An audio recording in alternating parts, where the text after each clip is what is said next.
নমস্কাৰ মৰমৰ ছাত্ৰ-ছাত্ৰীসকল পুনৰবাৰ মোৰ ইউটিউব চেনেললৈ তোমালোক সকলোকে আন্তৰিক স্বাগতম জনাইছোঁ।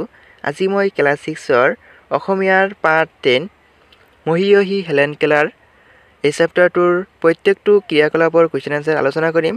তোমালোকে ভিডিঅ'টি প্ৰথমৰ পৰা শেষলৈকে চাবা আৰু যদি মোৰ চেনেলত নতুন আহিছা তেন্তে চেনেলটি সাবস্ক্ৰাইব কৰি ৰাখিবা। এতিয়া আমি কুৱেশ্যন কেইটা চাই লওঁ। কিতাপৰ ক্ৰিয়াকলাপখন ওলাই লোৱা। তাত চোৱা তোমালোকে 4 নম্বৰ কুৱেশ্যন আছে খালি ঠাই পূৰ কৰা। তোমালোকৰ ইয়াৰ আগৰ কুৱেশ্যন কেইটা তোমালোকত পৰীক্ষাত নাহে, তোমালোকৰ আগৰ কেইটা চাব নালাগে। তাৰপিছত চোৱা তোমালোকে 4 নম্বৰৰ খালি ঠাই কেইটা চাই লোৱা। 4 নম্বৰৰ ক নম্বৰ দিছে খালি ঠাইটো তোমালোকে চোৱা। ডেছ চনত দিল্লীৰ এখন বিশেষ সভাত জৱাহৰলাল নেহৰুৱে ভাষণ দি থাকোঁতে এগৰাকী মহিলাই তেওঁৰ উৰ্দুটি ডেছ কৰি সকলোকে ডেছ কৰিলে। তোমালোকে খালি ঠাইত লিখিবা যেনেকৈ মই লিখি আনিছোঁ। উত্তৰ 1954 চনত দিল্লীৰ এখন বিশেষ সভাত জৱাহৰলাল নেহৰুৱে ভাষণ দি থাকোঁতে এগৰাকী মহিলাই তেওঁৰ উৰ্দুটি স্পষ্ট কৰি সকলোকে অবাক কৰিলে। তোমালোকে খালি ঠাই যিখিনি আছে খালি ঠাই তোমালোকে লিখোঁতে তোমালোকে তলত তোমালোকে আণ্ডাৰলাইন কৰি দিবা।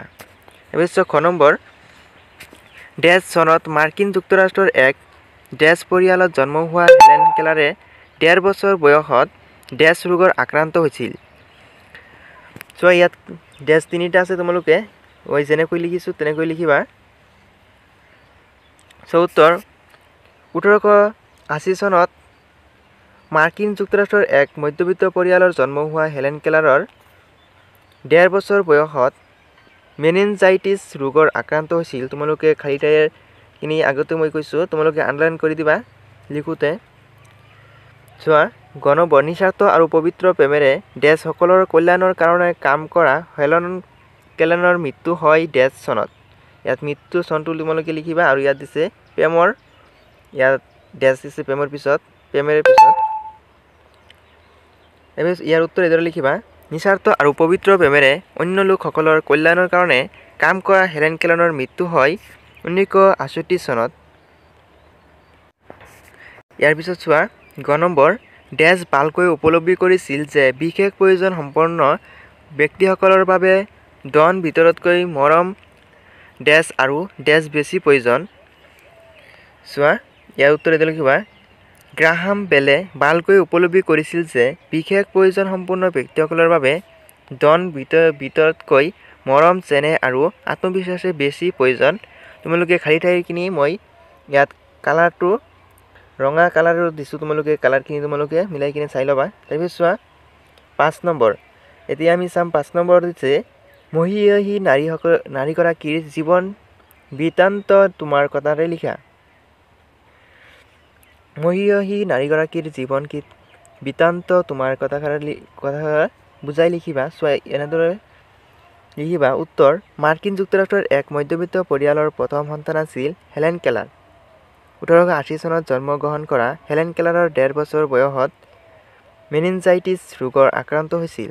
মৃত্যুৰ দুৱাৰদলিৰ পৰা কোনোমতে উভতি আহিছিল। তেখেতে কাণেৰে নুশুনা আৰু চকুৰে নেদেখা হৈছিল আৰু বাকশক্তিও লোপ পাইছিল।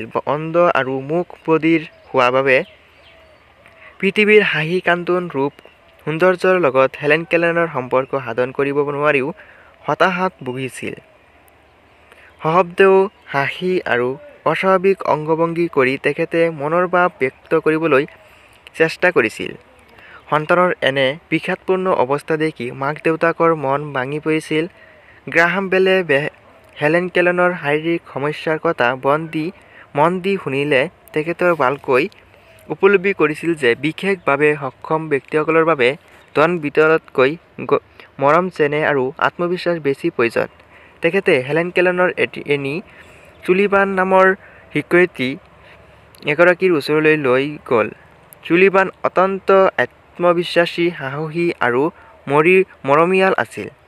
গ্ৰাহাম বেলে চুলিভানক ওঠৰ কঁপনি অনুভৱ কৰি মনৰ ভাৱ বুজি পোৱাৰ কৌশল শিকাইছিল।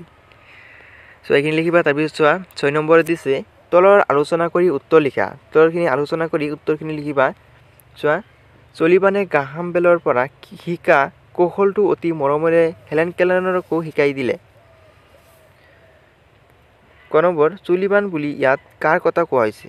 এই ওপৰত যে চুলিভান বুলি কৈছে ইয়াত কাৰ কথা কোৱা হৈছে? হেলেন কেলাৰৰ শিক্ষা দান কৰা শিক্ষয়িত্ৰীগৰাকীৰ কথা কোৱা হৈছে। এবাৰ চোৱা খ নম্বৰ চুলিভানে গ্ৰাহাম বেলৰ পৰা কি শিকিছিল? চুলিভানে গ্ৰাহাম বেলৰ পৰা কি শিকিছিল? ইয়াৰ উত্তৰ এইদৰে লিখিবা চুলিভানে গ্ৰাহাম বেলৰ পৰা ওঠৰ কঁপনি অনুভৱ কৰি মনৰ ভাৱ বুজি পোৱাৰ কৌশল শিকিছিল। তাৰপিছত গ নম্বৰ চুলিভানে হেলেন কেলাৰৰ কি শিকাইছিল? চুলিভানে ইয়াৰ উত্তৰ চুলিভানে হেলেন কেলাৰক ওঠৰ কঁপনি অনুভৱ কৰি মানুহৰ মনৰ ভাৱ বুজি পোৱাৰ কৌশল শিকাইছিল। ঠিক আছে, এইখিনি আছিল 6 নম্বৰ। তাৰপিছত 7 নম্বৰ কুৱেশ্যন দিছে তলৰ শব্দবোৰ সন্ধি ভাঙি পঢ়ো আহা। তলৰ শব্দকেইটা সন্ধি ভাঙি পঢ়ো আহা। চোৱা হিমাচল হিমযুগ অচল হিমাচল, বিদ্যালয় বিদ্যাযুগ আলয় বিদ্যালয়, হিমালয় হিমযুগ আলয় হিমালয়। চ' তোমালোকে এনেকৈ ভাঙিবা, হিমালয় থাকিলে তোমালোকে হিমযুগ আলয় দিবা, তোমালোকৰ 1 নম্বৰ পাই যাবা। তাৰপিছত চোৱা মণিযুগ ইন্দ্ৰ মণীন্দ্ৰ। তাৰপিছত অতিযুগ ইন্দ্ৰিয় অতীন্দ্ৰিয়। পৰীক্ষা পৰিযুগ ঈক্ষা পৰীক্ষা। অত্যাচাৰ অতিযুগ আচাৰ অত্যাচাৰ। যথেষ্ট যথাযুগ ইষ্ট যথেষ্ট। তাৰপিছত চোৱা যথাযুগ উপযুক্ত। নাবিক নযুগ ইক নাবিক। বন্ধুসকল আজি ভিডিঅ'টো কেনেকুৱা হ'ল কমেণ্ট কৰি জনাবা। মই প্ৰত্যেকটো চেপ্টাৰৰ তোমালোকৰ ক্লাছ 6ৰ এটা প্লেলিষ্ট বনাই দিছোঁ। এই চেনেলত তোমালোকে গৈ প্লেলিষ্টৰ পৰা প্ৰত্যেকটো ভিডিঅ' তোমালোকে চাই ল'ব পাৰা। আৰু তোমালোকৰ কোনটো চেপ্টাৰৰ ভিডিঅ' লাগে কমেণ্ট কৰি জনাবা। মই প্ৰত্যেকটো চেপ্টাৰৰ ভিডিঅ' মই এই চেনেলত দি থাকিম। তোমালোকে চেনেলটি ছাবস্ক্ৰাইব কৰি ৰাখিবা আৰু ভিডিঅ'টি ভাল লাগিলে এটা লাইক কৰি তোমাৰ বন্ধু বান্ধৱত ভিডিঅ'টি শ্বেয়াৰ কৰি দিবা। এতিয়া